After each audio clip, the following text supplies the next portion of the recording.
J'espère que tu te portes bien. Moi, ça va très bien par la grâce de Dieu. Merci. Toujours dans cet élan des questionnements, dans le fait de vouloir prendre sa vie en main, de comprendre, de bien marcher sur le choix que tu as eu à faire, de marcher avec Dieu, d'être cet enfant exemplaire qui connaît le langage de Dieu. Voilà, c'est beaucoup plus pour connaître comment ton père parle, quels sont ses codes. D'accord? Il y a souvent les chansons religieuses qui disent quelquefois, si tu ouvres les yeux, tu vas voir un monde, toute une armée autour de toi qui va combattre pour toi. Et il y a des versets dans la Bible qui parlent aussi du monde autour de soi. Ne crains pas. Le monde qui est avec toi est plus grand que le monde qui est avec eux. Et c'est de quel monde il s'agit? Et toujours dans cet élan de questionnement, je me pose la question, pourquoi à l'église on ne nous dit pas qu'il y a tout un monde? Et comment se bâtit ce monde? Parce que on est dans une vie sur terre qui est palpable. Il y a une dualité. S'il y a un monde physique, c'est qu'il y a un monde spirituel autour de nous. Et lorsque tu réfléchis un peu, tu te dis, ben effectivement, lorsque on prend un être humain, un physique, c'est-à-dire comme moi, il y a un monde autour de moi.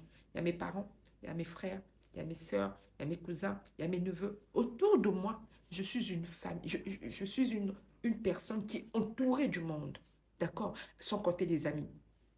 Spirituellement parlant, c'est la même chose. C'est-à-dire que toi, en tant qu'individu, en tant que individu dans le monde invisible, tu es entouré du monde. Et c'est pas le même monde physique que tu vois, c'est spirituel. Et quel genre de monde qui t'entoure? Et comment faire pour que ça puisse être un monde qui va vraiment combattre pour moi? On va voir des gens qui vont être facilement maraboutés ou ensorcelés, mais alors que ce sont des gens qui ont un monde autour d'eux. Donc ce monde qui est autour de nous doit être plus fort que le monde qui vient m'attaquer.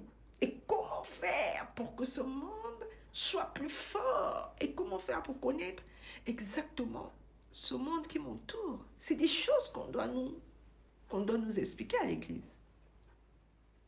C'est des choses qu'on doit nous dire pour qu'on sache que cette armée qui m'entoure doit être plus forte. Mais je pense que c'est par mon attitude, par mon comportement qui va faire à ce que cette armée qui veille sur moi soit solide. Et de savoir quel genre d'armée qui veille sur moi. Parce que ça peut être l'armée des méchants. Lorsque je dis des méchants, qui viennent pour détruire, qui viennent pour tuer, qui viennent pour faire du mal, parce que l'armée de Dieu ne va pas fonctionner de la même façon que l'armée de Satan. Deux, monde de dualité. Deux, c'est très important que nous sachions, que nous puissions mettre ça dans la tête.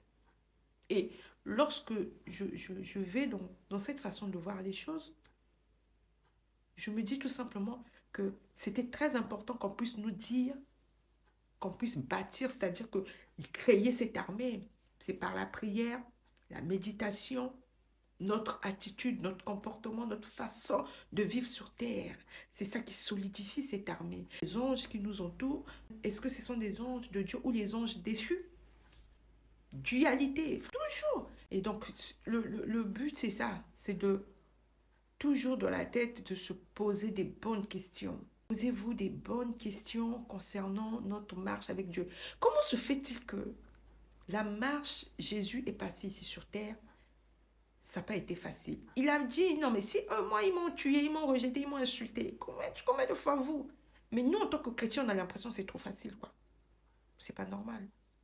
Comment se fait-il que les gens qui sont de l'autre côté, qui ont décidé de faire du mal, sont assidus, sont disciplinés, eux, c'est comme si c'était vraiment une formation de l'armée. Et chez nous, on est banalisé, c'est comme si c'était du tic au tac comme ça. C'est pas vrai, c'est faux. Parce que Dieu est un Dieu de loi, il y a des lois qui sont universelles. Ça aussi, c'est important. Dieu est un Dieu d'ordre. L'ennemi vit dans l'ordre, mais nous, on est dans le désordre et on croit que tu te lèves le matin, Dieu est toujours là. Dieu, il est là, mais avec toi, qui t'accompagne? Est-ce que c'est toujours Dieu malgré que tu ne sois pas discipliné? À réfléchir. D'accord? Donc, c'est très important, bien. Très important. Prenez votre vie sur Terre au sérieux. Lorsque vous prenez votre vie sur Terre au sérieux, ça donne ces genres de questionnements. D'accord? Donc, sur ce, je veux m'arrêter là. Je vous souhaite une excellente journée. Très bonne continuation. Et, si la vidéo t'a plu, abonne-toi, partage et surtout laisse-moi un commentaire.